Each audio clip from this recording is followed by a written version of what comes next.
Crixtall scraped the bottom of the waste disposal unit with her four-fingered hand, searching for any scraps of food that the other crew members might have thrown away. Her gray, bumpy skin was covered in a thin layer of grease from working in the ship's engine room for 18 hours straight.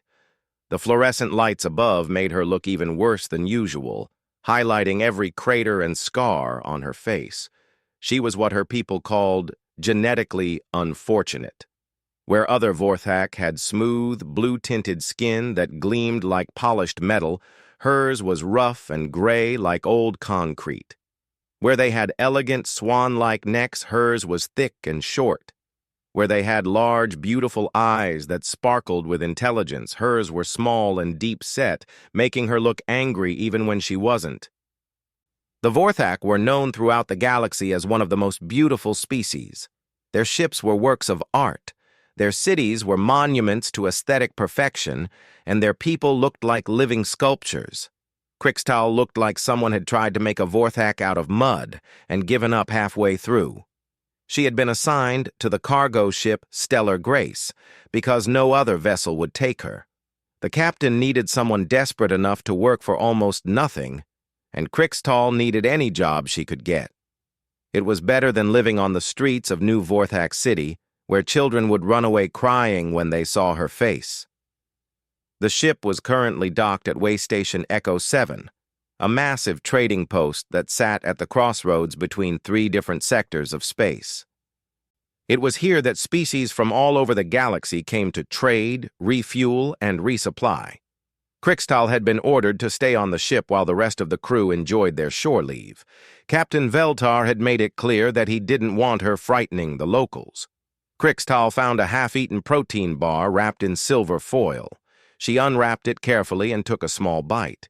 It tasted like cardboard, but it was food. She was about to take another bite when she heard footsteps in the corridor outside. "Hello? Is anyone there?" a voice called out in Galactic Standard. The accent was strange, with hard consonants and flowing vowels that Crixtall had never heard before. She froze. The crew wasn't supposed to be back for hours. Had someone broken into the ship? She grabbed a plasma wrench from her tool belt and crept toward the airlock. Peering around the corner, she saw a figure in a dark blue uniform examining the ship's hull. The being was tall, but not as tall as a Vorthak, with pale skin and strange fur on top of its head. It walked on two legs and had only two arms, which seemed inefficient for any serious work. "I know someone's in there," the being said, looking directly at the airlock. "I can see the lights are on, and this ship's environmental systems are running. I'm not here to cause trouble. I'm actually hoping you can help me." Crixtall had never seen anything like this creature before. It wasn't in any of the species' databases she knew. She considered hiding until it went away, but curiosity got the better of her. She activated the external communicator. "What do you want?" she asked, trying to make her voice sound threatening. "Oh, good! Someone is there!" The being smiled, showing white teeth. "My name is David Chen. I'm from a species called humans. We're new to this part of space, and I'm kind of lost. My ship's navigation system failed, and I was hoping someone could point me toward the human embassy on this station." A human. Crixtall had heard rumors about them. They were supposed to be some kind of emerging species that had recently developed faster-than-light travel. Most of the galaxy considered them to be primitives who had gotten lucky with technology. "There is no human embassy here," Crixtall said. "Waystation Echo 7 only has embassies for the major species." "Oh." David looked disappointed. "Well, that's problematic. Do you know where I might find information about human-friendly facilities?" Crixtall hesitated. She could just tell him to go away and hope he left her alone. But something about his voice made her curious. He didn't sound scared or disgusted, even though she was speaking to him through the external speakers, which made her voice sound even more harsh and grating than usual. "Why should I help you?" she asked. "Because I'm asking nicely," David said with another smile. "And because you sound like someone who might understand what it's like to be far from home." There was something in his tone that made Krixtal's chest feel tight. When was the last time someone had asked her for help instead of ordering her around? When was the last time someone had spoken to her without disgust in their voice? Against her better judgment, she opened the airlock. David stepped inside and looked around the cargo bay with interest. His eyes were a strange blue-green color, like the lakes on Vorthak Prime before the pollution turned them gray. When he saw Krixtal standing in the shadows, he didn't recoil or make a face. He just nodded politely. "Thank you for letting me in," he said. "I really appreciate it." Krixtal stared at him. He was looking directly at her face without flinching. No one ever looked directly at her face. "You're human," she said, stating the obvious. "Guilty as charged," David said with what she would later learn was called a chuckle. "And you're Vorthak, right? I've seen pictures of your people. Very elegant species." Krixtal's jaw dropped. "You think Vorthak are elegant?" "Absolutely. The few I've met had this graceful way of moving, and their skin looked like it was made of liquid starlight. Really beautiful." "But I don't look like that," Krixtal said before she could stop herself. David studied her face carefully. Krixtal braced herself for the usual reaction, the barely concealed disgust, the quick look away, the excuse to leave as soon as possible. "No," David said thoughtfully. "You don't look like the other Vorthak I've seen. You look more substantial, sturdy, like someone who knows how to get things done." Krixtal blinked. No one had ever described her as substantial in a positive way before. "I work in the engine room," she said, not knowing why she was telling him this. 19 years. Started when I was barely old enough to hold a plasma torch." "Engine room work is good, honest labor," David said. "My grandfather was a mechanic back on Earth. Always said you could tell a lot about a person by how they treated their tools and their machinery." "Earth? My home planet. It's a long way from here." David looked around the cargo bay again. "This is a nice ship, well maintained. I bet you keep those engines running like clockwork." Krixtal felt something strange happening in her chest. It took her a moment to recognize the feeling. Pride. When was the last time anyone had complimented her work? "The engines are in perfect condition," she said. "I rebuilt the primary fusion core myself last year." "By yourself? That's impressive. Those cores are massive." "I had to do it in sections. Took 3 months." Krixtal found herself talking more than she had in years.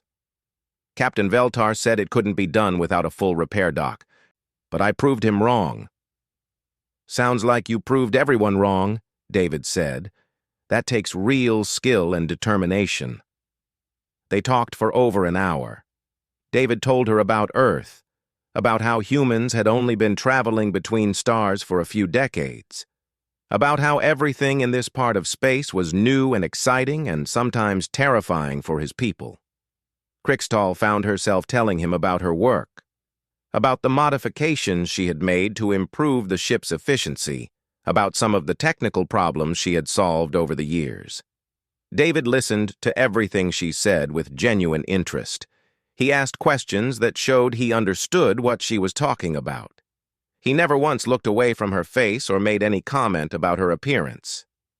"I should go," David finally said, checking a device on his wrist.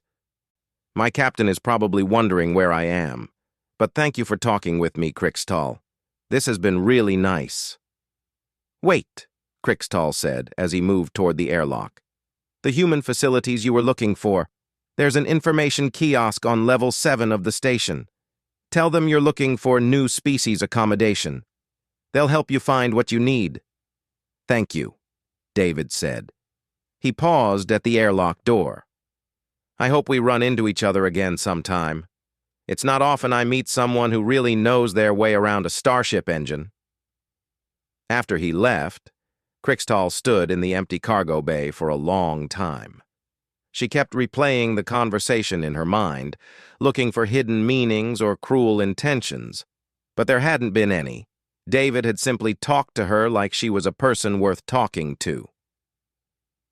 She went back to the engine room and looked at her reflection in the polished metal surface of the main console. Same gray, bumpy skin, same thick neck, same small, deep-set eyes. But somehow she didn't look quite as ugly to herself as she had that morning. For the first time in her life, someone had looked at her and seen something other than a mistake. When Captain Veltar and the rest of the crew returned the next day, they found Crixtal humming while she worked. It was so unusual that the captain actually asked if she was feeling well. "I'm fine," Crixtal said, and for once, she actually meant it. 3 days later, as the Stellar Grace prepared to depart Waystation Echo 7, Crixtal found herself looking out the observation windows, hoping to catch a glimpse of the human ship. She didn't see it, but that was okay. David had given her something she had never had before, the knowledge that somewhere in the galaxy, there was at least one being who had looked at her and seen something worth seeing. It was a small thing, but it was enough to change everything. 6 months after their meeting at Waystation Echo 7, David Chen found himself thinking about the Vorthak engineer more often than he probably should. There had been something about her, Crixtal, she had said her name was, that stuck with him. Not just her obvious technical knowledge, but the way she had spoken about her work with such quiet passion, and the way she had seemed so surprised when he treated her with basic courtesy. David was currently aboard the UES, United Earth ship, Friendship, humanity's first dedicated diplomatic vessel. It was smaller than most of the alien ships they encountered, but it was built for function over form. The human philosophy of if it works, don't fix it, was evident in every practical design choice. Captain Sarah Martinez called him to the bridge as they approached the Vorthak system. "David, you're our cultural liaison for this mission. What can you tell us about Vorthak society that isn't in the official reports?" David thought about his brief conversation with Crixtal. "From what I've observed, they place enormous value on physical beauty and aesthetic perfection. Their society seems to be built around the idea that outer beauty reflects inner worth." "That could be problematic for us," Captain Martinez said with a wry smile. "Humans aren't exactly known for our stunning good looks by galactic standards." "Actually, Captain, I think we might have an advantage," David said. "I met a Vorthak who didn't fit their beauty standards, and she was one of the most skilled engineers I've ever encountered. If their society overlooks people based on appearance, they might be missing a lot of talent." The mission to the Vorthak homeworld was part of humanity's effort to establish formal diplomatic relations with the major galactic powers. The Vorthak were influential in the Galactic Council, and their support could open doors for human expansion into new sectors of space. As the Friendship entered orbit around Vorthak Prime, David was struck by the planet's beauty. The cities looked like they were grown rather than built, with flowing lines and graceful curves that caught and reflected the light of their twin suns. Everything was designed to be as visually pleasing as possible. The reception at the Vorthak capital was exactly what David had expected. The Vorthak diplomats were stunningly beautiful, with skin that seemed to glow from within and movements so graceful they looked like they were dancing even while walking. They were polite but distant, clearly viewing the humans as an interesting curiosity rather than equals. "Your species is quite unique," Ambassador Velnara said during the formal dinner. Her tone suggested that unique was not necessarily a compliment. "We understand you have achieved faster-than-light travel in an remarkably short time, but your technology seems so utilitarian." Captain Martinez maintained her diplomatic smile. "Humans have always believed that form should follow function. We build things to work well first and make them beautiful second." "How fascinating," another Vorthak diplomat said. though his tone suggested he found it more puzzling than fascinating. "And your people don't select for aesthetic improvements in your offspring?"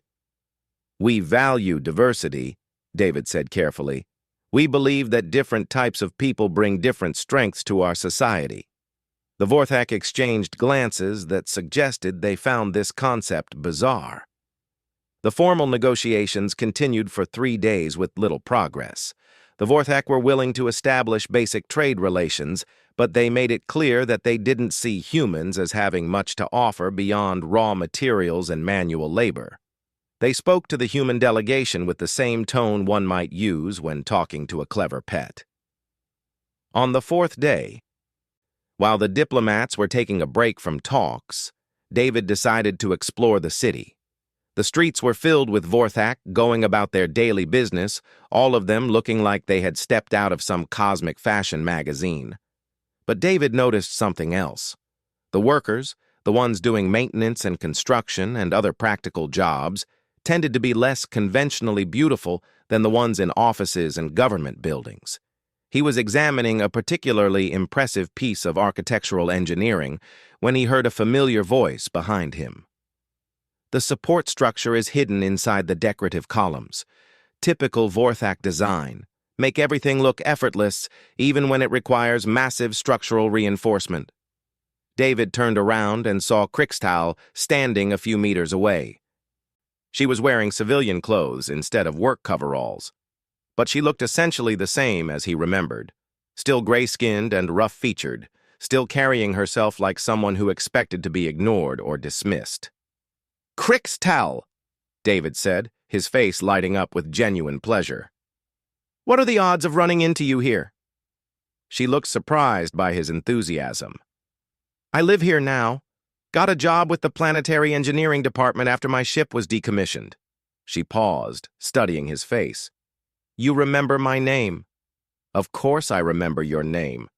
How have you been? Are you enjoying the new job?" Crixtal glanced around nervously.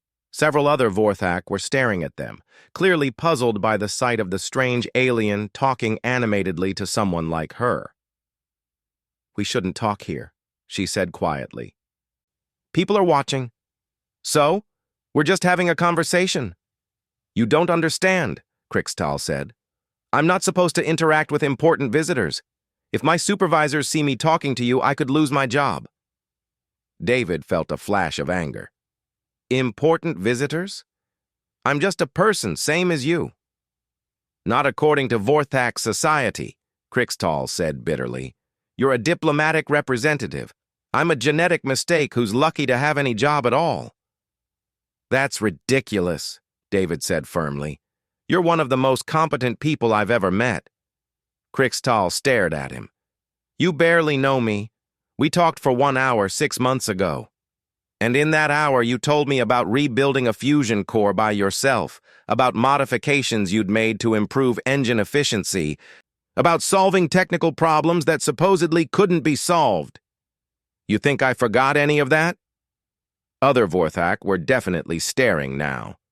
David could see them whispering to each other, pointing at Crixtal with expressions of disgust and confusion. "Come on," David said, taking Crixtal's arm gently. "Let's go somewhere we can talk properly." "Where? There's nowhere on this planet where someone like me can be seen with someone like you." David thought for a moment. "My ship. The Vorthak gave us permission to receive visitors. You'd be my guest." Crixtal looked terrified.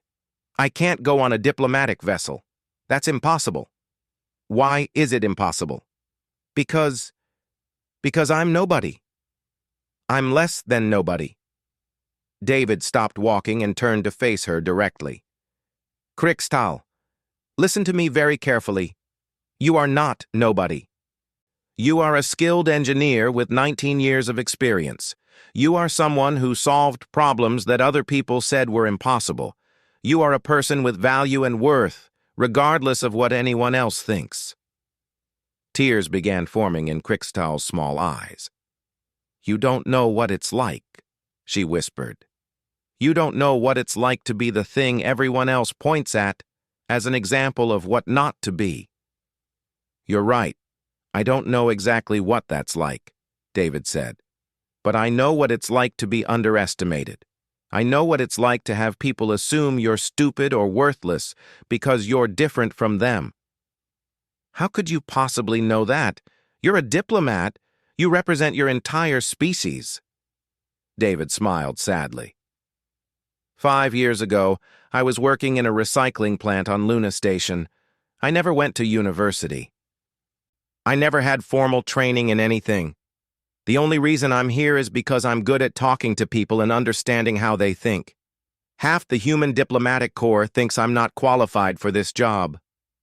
Krikstal wiped her eyes with the back of her hand. But you are qualified. You're here, aren't you? And you rebuilt a fusion core that everyone said couldn't be rebuilt. You improved systems that were already supposed to be optimized. You are qualified too, Krikstal. More than qualified. They walked to the human ship together, ignoring the stares and whispers. Once they were aboard the Friendship, David gave Krikstal a tour of the engineering sections.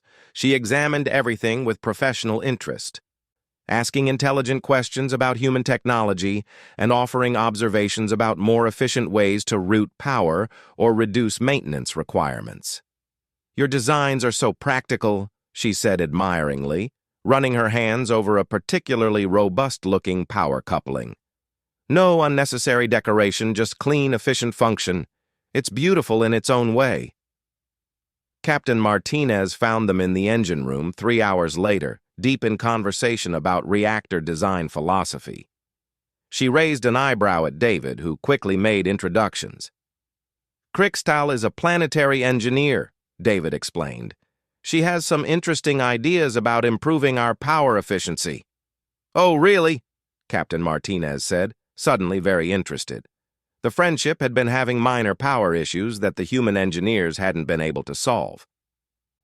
What kind of ideas? Krikstal looked nervous about speaking to such a high-ranking human, but David encouraged her with a smile. Soon she was explaining a modification to the reactor's cooling system that would increase efficiency by 12% while reducing maintenance requirements. That's brilliant, Captain Martinez said. Why hasn't anyone thought of that before? Actually, I suggested it to my superiors on the Stellar Grace, Krikstal said quietly. They said it was too complicated for someone like me to understand properly. Captain Martinez and David exchanged a look. Would you be interested in consulting for us? Captain Martinez asked. We could use someone with your expertise to review our systems. Krikstal's jaw dropped. You want me to work with humans? We want to work with the best people we can find, David said. Species doesn't matter. Appearance doesn't matter. What matters is whether you can do the job. But I'm not the kind of person who gets opportunities like this. Maybe not in Vorthak society, Captain Martinez said. But human society works differently. We judge people by what they can do, not by what they look like. That evening, Krikstal sat in the human ship's mess hall, sharing a meal with David and several other crew members. No one stared at her. No one whispered about her appearance.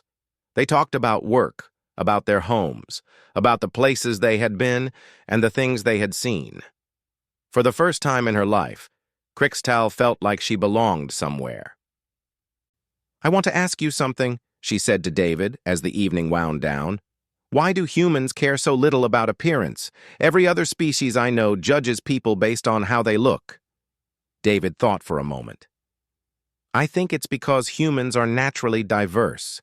We come in all different colors and shapes and sizes. If we judge people by appearance, we'd end up throwing away most of our population. So we learned early on that what someone looks like doesn't tell you anything about what they can do or who they are as a person. And you really believe that? I really believe that, David said. In fact, some of humanity's greatest achievements have come from people who others thought weren't worth paying attention to. Krikstal smiled, the first genuine smile she had managed in years. Your species is very strange, David Chen. Thank you, David said. I'll take that as a compliment. As Crixtal prepared to leave that night, Captain Martinez pulled her aside. The offer to consult for us is serious, she said. If you're interested, we can work out the details.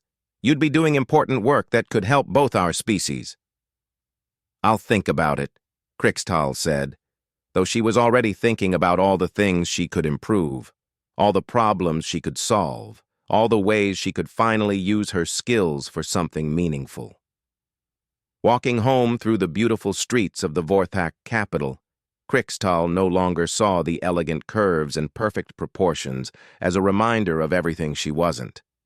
Instead, she found herself thinking about the practical, functional beauty of human engineering, and about a species that had somehow learned to see value where others saw only flaws.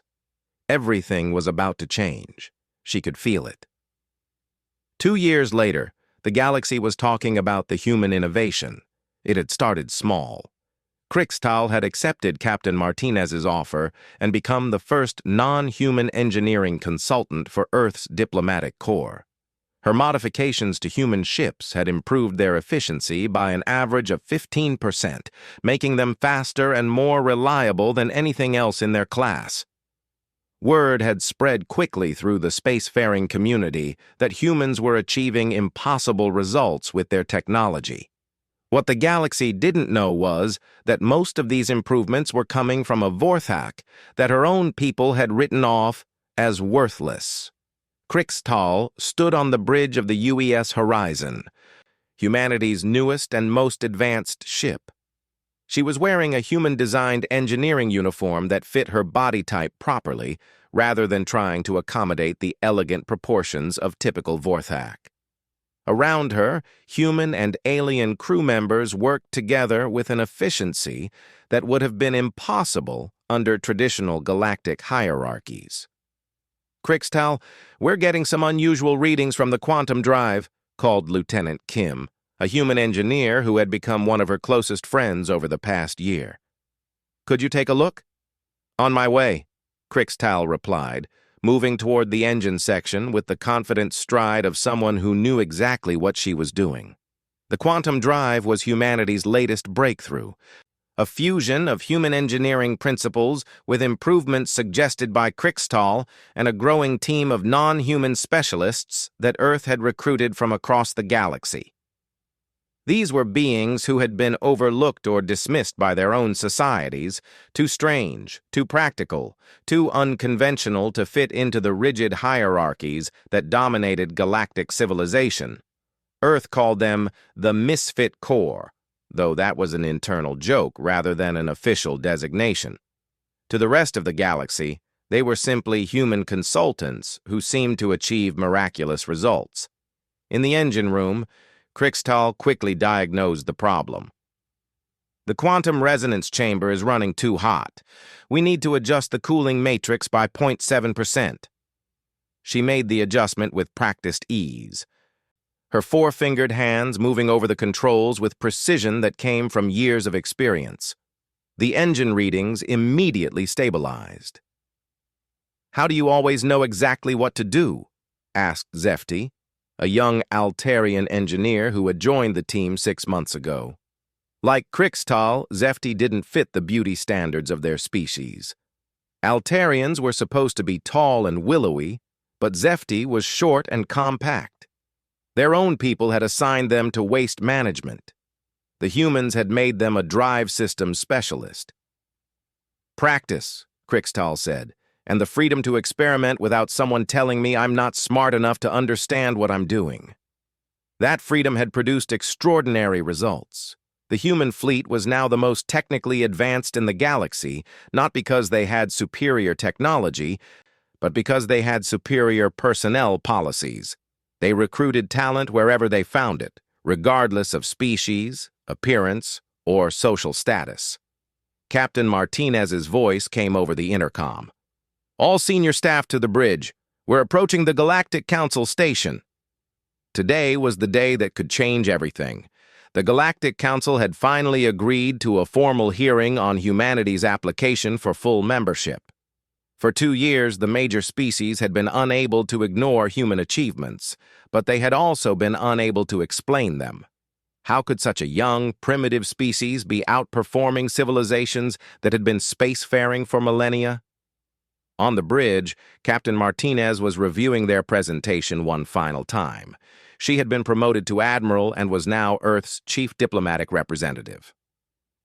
David Chen stood beside her, having earned the title of Cultural Relations Director through his insight into alien societies. "Are we ready for this?" Admiral Martinez asked.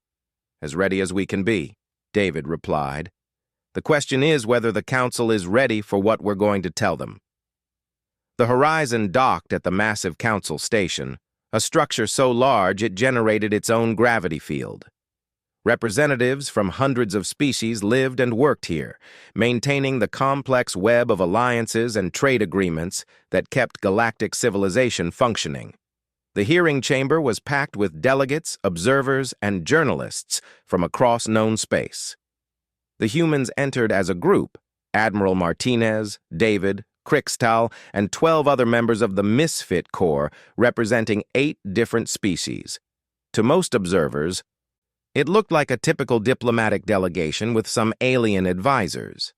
Ambassador Velnara of the Vorthak stood to address the chamber. Over the past 2 years, she had become one of the most vocal opponents of human advancement. "Honorable delegates," she began, "we are here to consider the humans' application for full council membership. While their recent technological achievements are impressive, we must ask ourselves what they truly represent. The humans claim to have developed their improvements independently, but many of us suspect they have simply stolen or reverse-engineered technology from more advanced civilizations." Murmurs of agreement rippled through the chamber. It was a common theory. How else could such a young species achieve so much so quickly?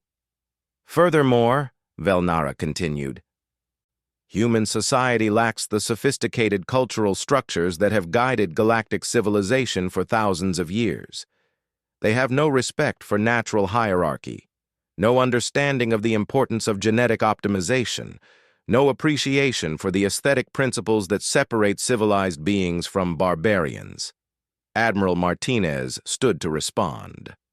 "Honored delegates, I'd like to address Ambassador Velnara's concerns. But first, I think it would be helpful if you understood exactly how humanity has achieved our recent technological advances." She gestured to Krixtal, who stood up slowly. A wave of whispers swept through the chamber as delegates recognized her species, then fell silent as they saw her face. "This is Engineering Director Krixtal," Admiral Martinez said.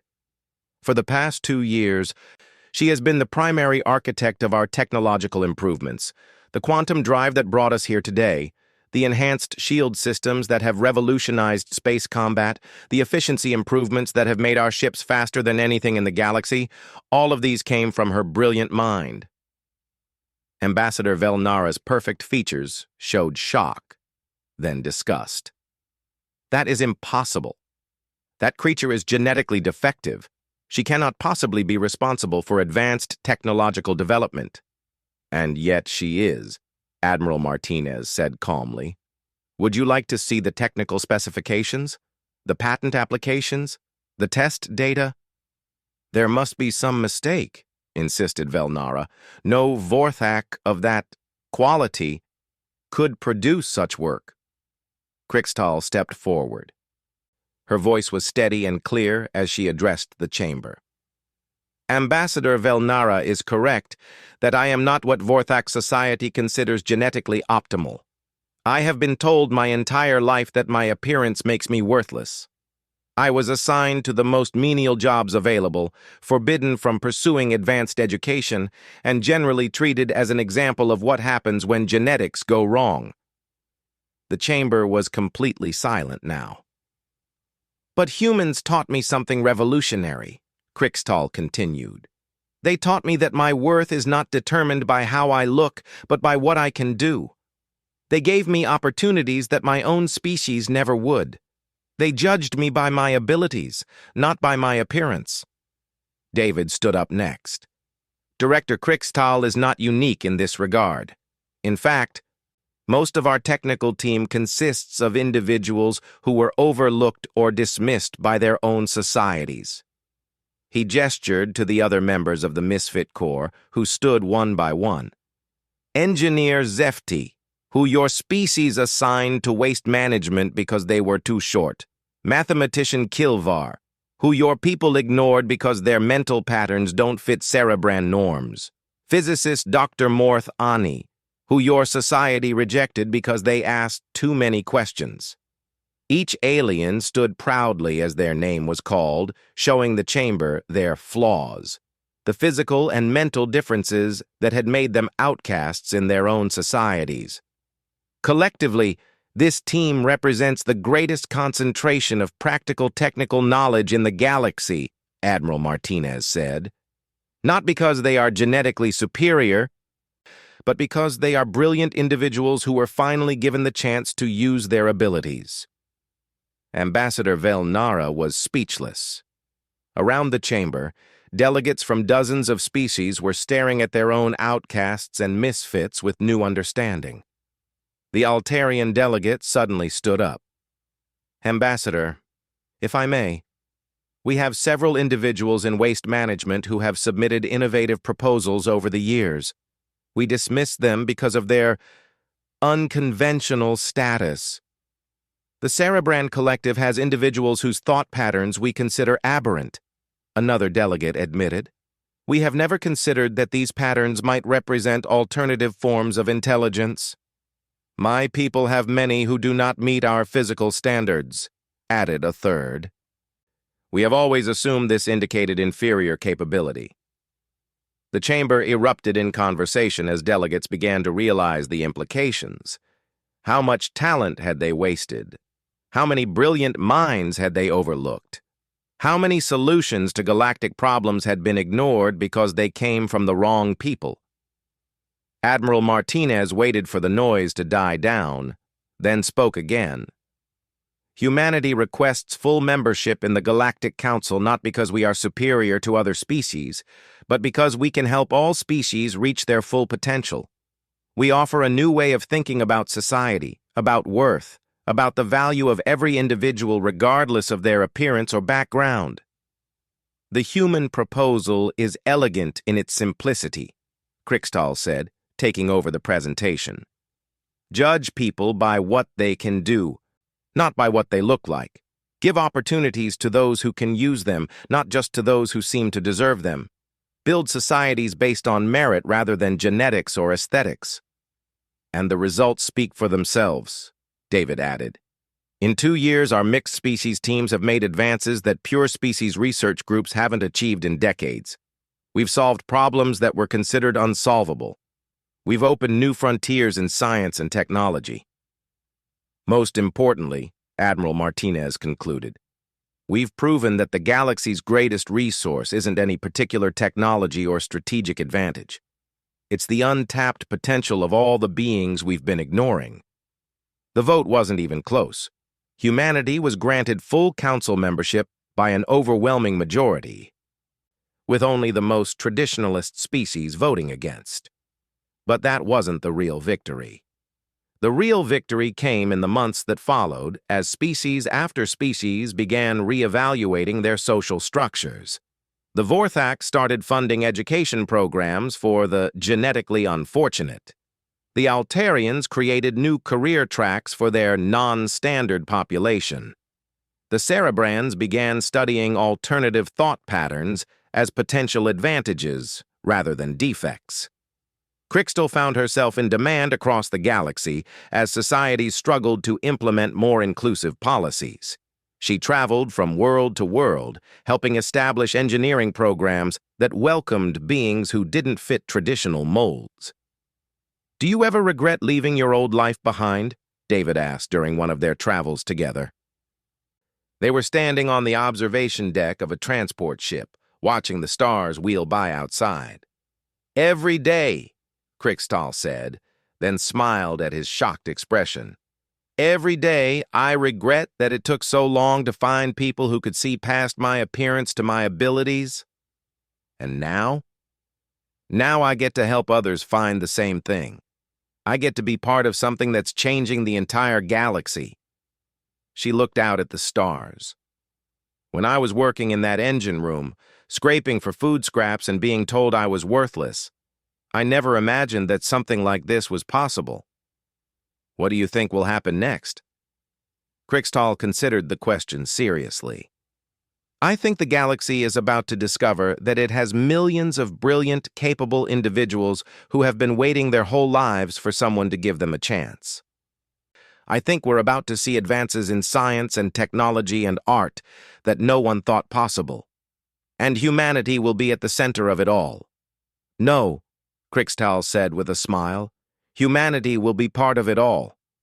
That's the difference. Humans don't want to be at the center. You want everyone to be part of the center. That's what makes you special. David grinned. You know, when I first met you, I thought you were just a skilled engineer who had been overlooked by her society. I was. But you were also something much more important.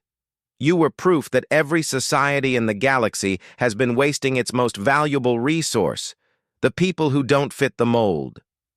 And what resource is that? The ones who think differently, the ones who ask uncomfortable questions, the ones who see solutions that others miss because they're looking at problems from a completely different angle. David's expression grew serious. The galaxy thought it knew everything about intelligence and capability and worth. You and everyone like you proved them wrong. As their ship continued through space toward the next world that wanted to learn about human-style inclusivity, Crixtal reflected on how much had changed since that day at Waystation Echo 7. One conversation with a curious human had started a chain reaction that was reshaping galactic civilization. She had been right that day on the horizon. Everything had changed. The ugly alien had met the human, and the galaxy would never be the same. But then again, maybe she hadn't been ugly after all. Maybe she had just been surrounded by people who didn't know how to see beauty in anything different from themselves. Humanity had taught the galaxy a new way to see, and in doing so, they had revealed wonders that had been hiding in plain sight all along.